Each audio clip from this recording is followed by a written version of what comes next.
ഈ സന്തോഷ് ജോർജ് കുളങ്ങര ഇങ്ങോട്ട് നടന്നു കയറുമ്പം ഞാൻ അദ്ദേഹത്തോട് പറഞ്ഞു, ഈ ലൈഫ് ടൈം അച്ചീവ്മെൻ്റ് അവാർഡ് ഇവർ പ്രഖ്യാപിച്ചു, നിങ്ങൾ ആ അക്കടി വീഴരുതെന്ന് പറഞ്ഞു. കാര്യം ലൈഫ് ടൈം അച്ചീവ്മെൻ്റ് എന്ന് പറഞ്ഞാൽ നിങ്ങളെ മൂലക്കിരുത്താനുള്ള ഏറ്റവും നല്ല പുരസ്കാരമാണ്. കഴിഞ്ഞു, എല്ലാം കഴിഞ്ഞു. അപ്പം അത് ആദ്യം അദ്ദേഹത്തിന് കൊടുത്തപ്പം ഒരു രീതിയിൽ ഞാൻ സന്തോഷിച്ചു, ഒരു എതിരാളി ഇല്ലാതായല്ലെന്ന്. അപ്പോഴാണ് ആ ആയുധം എനിക്ക് നേരെയും വരുന്നു എന്ന് മനസ്സിലായത്. അപ്പോഴാണ് എനിക്ക് പറഞ്ഞാൽ കണ്ടില്ലെങ്കിൽ കണ്ടറിഞ്ഞില്ലെങ്കിൽ കൊണ്ടറിയണം. ഇപ്പം ഈ അടുത്ത കാലത്തായിട്ട് സന്തോഷ്, ഈ ഒരു അപകടം എന്താണെന്ന് ചോദിച്ചു കഴിഞ്ഞാൽ, നമ്മൾ പറയുന്നതൊക്കെ ഇപ്പോഴത്തെ ഭാഷയിൽ വൈറലാകുന്നതുകൊണ്ട് വഴി ഇറങ്ങി നടക്കാൻ വയ്യ. ഈയിടെ കേരള വിഷനിൽ പോയി ഒരു പ്രസംഗം നടത്തിയിട്ട് വലിയ അപകടമായി. അപ്പോൾ അതുകൊണ്ട് ശേഷം വാവിട്ട വാക്ക് ഞാൻ വളരെ സൂക്ഷിച്ചുകൊണ്ടിരിക്കുക.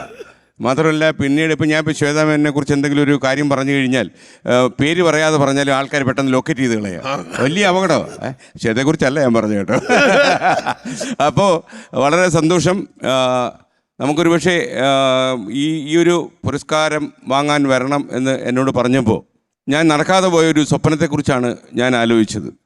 ഈ ഫ്ലവേഴ്സ് TV സംപ്രേഷണം തുടങ്ങുന്ന സമയത്ത് എനിക്ക് തോന്നി, കേരളത്തിലെ ടെലിവിഷൻ ചാനലുകാർ തമ്മിൽ എന്തിനാ ഇത്രയും ശത്രുത? ഉള്ളടക്കത്തിൽ മത്സരിച്ചാൽ പോരെ, അവർക്ക് കാണുമ്പോൾ സംസാരിക്കാനും പത്രത്തിലൊക്കെ പ്രവർത്തിക്കുന്ന ആൾക്കാരെ പോലെ വൈകിട്ടൊരു കോഫി കഴിക്കാനും ഒക്കെ ഒന്നിച്ചു കൂടിക്കൂടെ എന്നുള്ള സംഭവത്തിൻ്റെ ഭാഗമായിട്ട് നമ്മളൊരു ഫ്ലവേഴ്സ് TV അവാർഡ് പ്രഖ്യാപിച്ചു.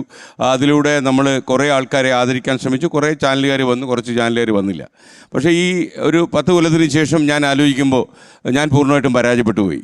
ഇപ്പോഴും ഈ ചാനലുകളിൽ തമ്മിലുള്ള മത്സരമോ കുടിപ്പകയോ കുന്നായ്മയോ ഒന്നും കളയാൻ കഴിഞ്ഞിട്ടില്ലെന്ന് മാത്രമല്ല, അത് കൂടിയിട്ടുണ്ടെന്നാണ് എനിക്ക് തോന്നുന്നത്. പ്രത്യേകിച്ച് പരസ്യ വരുമാനമൊക്കെ കുറഞ്ഞു തുടങ്ങിയപ്പം ശത്രുത കൂടിയെന്നാണ് തോന്നുന്നത്. അപ്പോൾ അതുകൊണ്ട് എല്ലാവരും ഒന്നിച്ച് ചായ കുടിക്കുകയൊക്കെ ചെയ്തപ്പോൾ നിങ്ങൾക്കറിയുന്ന പോലെ കേരളത്തിലെ ടെലിവിഷൻ ചാനലുകൾക്ക് KTF എന്നൊരു സംഘടനയൊക്കെ ഉണ്ട്. സംഘടനയിലൊക്കെ പോയിരുന്ന് ചായ കുടിക്കുന്നതൊക്കെ ഉണ്ട്. എന്നാൽ പോലും ആ ഒരു ആത്മബന്ധം ഉണ്ടാക്കാൻ കഴിഞ്ഞിട്ടുണ്ടോ എന്നറിയില്ല. കാരണം മുഖ്യമന്ത്രിയും പ്രതിപക്ഷ നേതാവും തമ്മിൽ ഒന്നിച്ച് ചായ കുടിക്കുകയും സംസാരിക്കുകയൊക്കെ ചെയ്യുന്ന ഒരു സാഹചര്യമുള്ള ഒരു നാട്ടിൽ നമുക്കെന്തുകൊണ്ട് അതൊക്കെ കഴിയുന്നില്ല എന്നുള്ളതൊരു ചോദ്യചിഹ്നം തന്നെയാണ്. അപ്പോൾ അതിന് അമൃത TV നടത്തിയ ഒരു ചുവടുവയ്പ്പായിട്ടാണ് ഞാനിതിനെ കാണുന്നത്. എന്തായാലും വളരെ നന്നായി. നമുക്കിപ്പോൾ ചാനലുകൾ ഏതായാലും പരിപാടി നന്നായാൽ മതി എന്ന് പറയുന്ന പുതിയ സൂത്രവാക്യം കൊണ്ട് ആളുകൾ പരസ്പരം ബഹുമാനിക്കട്ടെ, പരസ്പരം ആദരിക്കട്ടെ എന്നാണ് അമൃത TVക്ക് പ്രത്യേകിച്ചും. ഞാനിപ്പോഴും കേരളത്തിലെ എല്ലാ TV ചാനലുകളെക്കുറിച്ചും ടെലിവിഷനിൽ പറയുന്ന ഏക വാർത്താ മാധ്യമം 24 ആണ് എന്ന് ഞാൻ അഭിമാനത്തോടെ പറയും.